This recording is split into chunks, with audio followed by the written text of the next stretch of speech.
Je sais. Vous allez bien? Ça va bien? C'est des achats. Ouais, je fais des achats aujourd'hui. Ok. Bonjour. Excellent résultat qui a Ok, merci. Bon, aujourd'hui on est là. Je veux profiter de ce moment pour faire un petit entretien avec vous. Je sais. Avec plaisir. Est-ce que vous pouvez nous expliquer qu'est-ce que c'est que les merchandising? Voilà. Vous avez vu, contrairement aux boutiques de quartier, ici nous sommes autonomes. Tu peux faire des achats, moi aussi je peux faire mes achats. Sans l'aide d'un vendeur. La manière dont les produits sont exposés afin que le consommateur puisse faire ses achats de façon autonome, la manière dont les produits sont présentés, sont valorisés dans le magasin, c'est cette technique-là qu'on appelle le merchandising. En français, on dit marchandisage. Maintenant, c'est quoi le rôle de la gondole? En fait, la gondole a un rôle de stockage, mais également un rôle de valorisation des produits. Parce que imaginez, si les produits sont en rupture de stock, à chaque fois, le responsable du magasin sera obligé d'aller au niveau des réserves pour réapprovisionner. Donc la gondole a d'abord un rôle de stockage, mais également un rôle de valorisation des produits et un rôle de présentation. Et ici, on constate qu'on n'a pas de produits alimentaires, mais plutôt des détergents et des produits non alimentaires. C'est normal, c'est normal. Ici, nous sommes dans la zone froide. Parce que dans le magasin, nous avons des zones chaudes et des zones froides. Dans la zone froide, on présente plutôt des produits non alimentaires et les produits alimentaires, on les présente en zone chaude. Vous pouvez nous expliquer la tête de gondole, c'est quoi? Ah voilà. Voilà, Tête de gondole. je vais vous montrer c'est quoi une tête de gondole.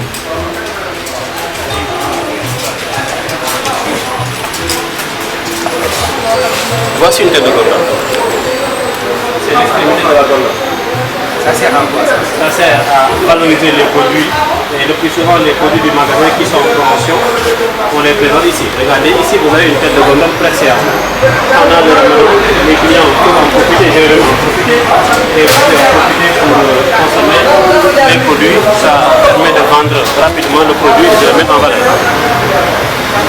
Je sais, souvent on entend parler de hypermarché, supermarché, supérette. C'est quoi la différence entre ces? En fait, la différence se trouve d'abord au niveau de la taille, au niveau de l'assortiment ensuite, mais également au niveau des services. Je vais commencer par le concept de mini-libre service. Nous avons le plus souvent ce qu'on appelle dans nos quartiers les mini-libre services. Le mini-libre service, c'est un point de vente de proximité dont la superficie est inférieure à 120 mètres carrés. Maintenant, si le point de vente a une superficie comprise entre 120 et 400 mètres carrés, on préfère parler de supérette. Le supermarché, sa superficie varie entre 400 et 2500 mètres carrés. Au-delà de 2500 mètres carrés, on parle de l'hypermarché. Il y a une autre différence. L'hypermarché peut proposer des services tels que l'assurance, la banque, et l'hypermarché pour toujours à la périphérie des villes. Maintenant, le supermarché, un supermarché sans parking n'est pas un supermarché. Un supermarché doit obligatoirement avoir un parking. Déjà, c'est un peu de piment salé. Mais moi, j'aime bien les trucs salés. Voilà. Mais je sais, Oui. ce beau travail, toujours il y a quelque chose qui est derrière. C'est-à-dire ce qu'on appelle un merchandising de gestion, ou bien j'ai souvent entendu parler de ces mots.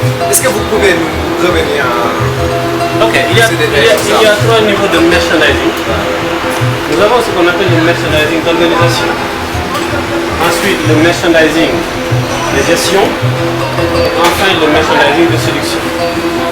En fait, le merchandising d'organisation, son rôle, c'est de présenter les produits dans le magasin, mais également de choisir l'emplacement des différentes gondoles. Vous savez, les gondoles ne sont pas choisies n'importe comment. Tout à l'heure, je vous avais dit que dans la zone froide, on expose les produits non alimentaires.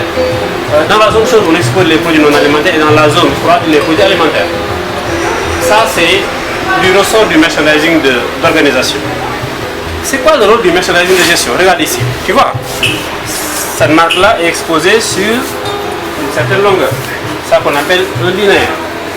La manière de disposer les produits de telle sorte qu'on nomme à chaque marque, à chaque référence, à chaque sous-marque, à chaque famille, une longueur, ça qu'on appelle le merchandising de gestion. Mais attention, le merchandising de gestion ne se limite pas seulement à une présentation des produits. Il faut, à la fin de l'année ou bien à la fin de la période, procéder à un contrôle rigoureux pour vérifier si les produits dégagent des marges, si les produits se vendent bien, afin de pouvoir réorganiser le magasin ou bien modifier l'emplacement du produit dans le magasin ou sur la vente. Ça, c'est le travail du merchandising de gestion.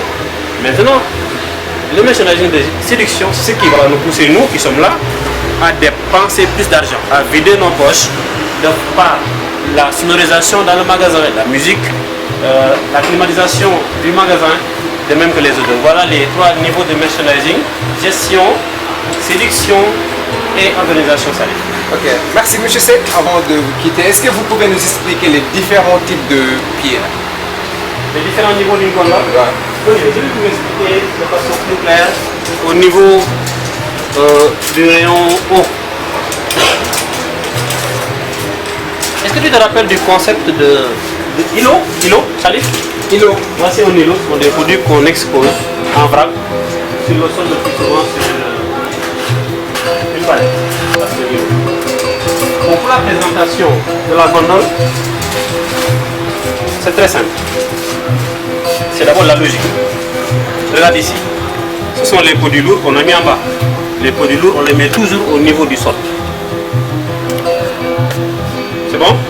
Les produits standards, tu ne vas pas me dire qu'il y a des consommateurs qui ignorent la marque Nescafé. Les produits standards, on les met toujours au niveau des genoux.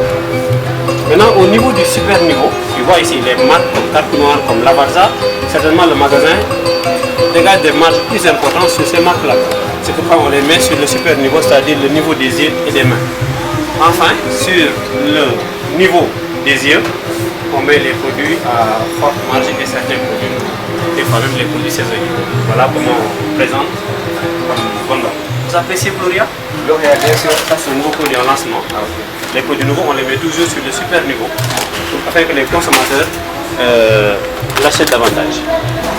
Depuis qu'on a commencé, je vous ai entendu parler de linéaire. Est-ce que vous pouvez nous expliquer qu'est-ce que c'est qu'un linéaire développé, etc. En fait, le linéaire, c'est la longueur totale des meubles, c'est-à-dire la longueur totale des gondoles et des consoles disponibles pour présenter le produit. Maintenant, il y a 2 types de linéaires. Nous avons ce qu'on appelle le linéaire au sol et le linéaire développé. Prenons cette marque de biscuits Netto. Cette marque-là est exposée sur une certaine longueur. Cette longueur-là, si vous la projetez au sol, ce qu'on appelle un linéaire au sol. C'est bon? Maintenant, il arrive des fois qu'une marque soit exposée sur plusieurs niveaux. Sur 1 niveau, 2 niveaux, 3 niveaux, je n'en vois pas ici. Si la marque est présentée sur plusieurs niveaux, vous prenez le linéaire au sol, vous multipliez par le nombre de niveaux pour avoir ce qu'on appelle le linéaire développé. Enfin, je vais vous expliquer le concept de frontal. Ici devant moi, j'ai 5 paquets de biscuits. Ça qu'on appelle la frontale, le nombre de produits exposés sur la première face de la gondole. Voilà le concept de frontal et de facing salif. Est-ce que souvent il y a une technique pour le contrôler linéaire, je sais? Ah, mais c'est ça le nerf de la guerre. Parce que, imaginez, vous déposez un produit ici le 1er janvier 2016 et vous le retrouvez ici le 31 décembre 2016. Ça, ce n'est pas du travail. Ça veut dire que le produit n'a pas été vendu. Il faut procéder au contrôle des linéaires, vérifier que le produit a été vendu, pour vérifier que le produit marche, comme on dit. Et pour contrôler le linéaire, il y a plusieurs indicateurs. Vous pouvez calculer les indicateurs de performance des produits et des rayons. Vous pouvez calculer les indicateurs de mesure de sensibilité. Vous pouvez également calculer les indicateurs de mesure d'intérêt de la clientèle. Je vais commencer par les indicateurs de performance des produits et rayons, ce qu'on appelle la marge. Ce produit-là, on l'a facturé au distributeur à un prix peut-être supérieur au prix auquel il est vendu actuellement. Si vous faites la différence entre le prix auquel il est vendu et le prix d'achat, vous avez ce qu'on appelle la marge brute. Et si vous multipliez la marge brute là par le nombre de bouteilles vendues sur la période, vous avez ce qu'on appelle le bénéfice brut. Et vous pouvez également calculer le taux de rotation en prenant le coût d'achat des marchandises qu'on a vendues, qu'on divise par le stock moyen. Vous pouvez également calculer le coefficient de rotation. Salut, pour avoir le coefficient de rotation, vous prenez la quantité vendue que vous divisez par le stock moyen. Le stock moyen, c'est facile à savoir. Il suffit de prendre le stock à l'inventaire plus le stock à la fin de l'année divisé par 2, ou bien prenez le stock à l'inventaire plus le stock à la fin des 12 derniers mois de l'année divisé par 13. Vous pouvez également calculer d'autres indicateurs comme la rentabilité du linéaire, c'est-à-dire la marge qu'on dégage sur le produit qu'on divise par le linéaire développé du produit. Vous pouvez également calculer ce qu'on appelle le rendement du linéaire. Cette fois-ci, il suffira de diviser le chiffre d'affaires de la marque par le linéaire développé de la marque. Pour ce qui est des indicateurs de mesure d'intérêt de la clientèle, c'est essentiellement 3 indicateurs. Ce qu'on appelle l'indice de passage, l'indice d'achat et l'indice d'attractivité. Plusieurs clients comme nous entrent dans le point de vente sans passer par là. Si vous prenez le nombre de clients qui passent devant le rayon, que vous divisez par le nombre de clients qui entrent dans le magasin, vous avez ce qu'on appelle l'indice de passage. Le nombre de clients qui passent, ici par exemple nous passons. Si nous divisons ça par le nombre de clients qui entrent dans le magasin, nous avons ce qu'on appelle l'indice de passage. Nous avons également l'indice d'achat. On peut passer sans acheter, ça arrive. Si le produit ne nous attire pas, on peut passer et ne pas acheter. Si vous divisez maintenant le nombre de clients qui achètent dans le rayon, pour savoir en regardant les niveaux des caisses, si on divise le nombre de clients qui entrent dans le magasin, le nombre de clients qui achètent dans le rayon, excusez-moi, par le nombre de clients qui entrent dans le magasin, vous avez ce qu'on appelle l'indice d'achat. Enfin, pour avoir l'indice d'attractivité, il suffit de diviser l'indice d'achat par l'indice de passage. Il y a des indicateurs également qui sont très importants, ce qu'on appelle les manipulations. Je peux passer devant la gondole sans manipuler le packaging. Mais vous savez, si le packaging est attractif et attrayant, je suis obligé de le toucher, de le manipuler. Ça, c'est un indicateur qui montre que le packaging est beau. Nous avons enfin l'indice d'arrêt. On peut passer devant la gondole sans s'arrêter. Donc le nombre de clients qui s'arrêtent divisé par le nombre de Je sais, avant de me quitter, est-ce que vous pouvez nous expliquer les différentes allées? Parce qu'il y a différentes allées. Est-ce que chaque allée a un nom? Chaque allée a un nom. Ici, nous sommes dans une allée, une allée, disons, secondaire.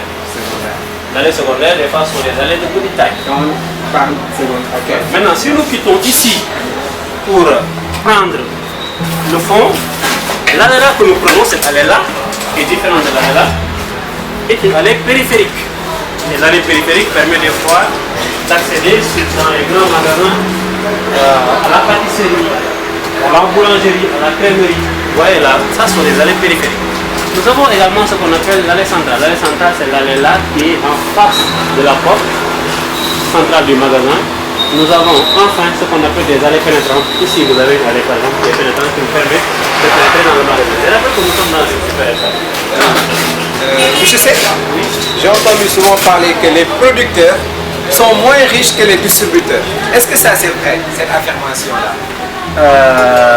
En tout cas, je sais que les distributeurs sont très riches parce qu'ils appliquent des techniques qui leur permettent de dégager des marges avant même que le produit ne soit vendu, ce qu'on appelle les marges arrière, les ristournes.